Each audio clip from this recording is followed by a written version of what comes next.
Assalamu alaikum. Hello everyone. Welcome back to my another video. In this video, how to add space button lines in Excel cells.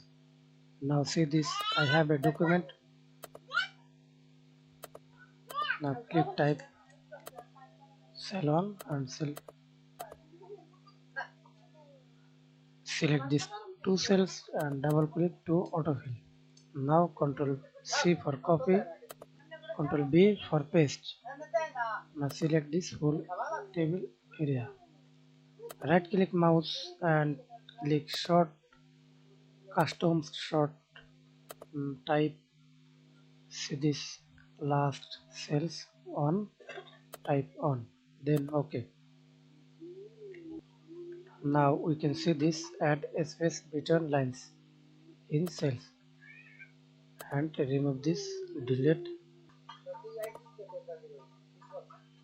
Okay, thanks for watching video. Please subscribe to my channel, like, comment.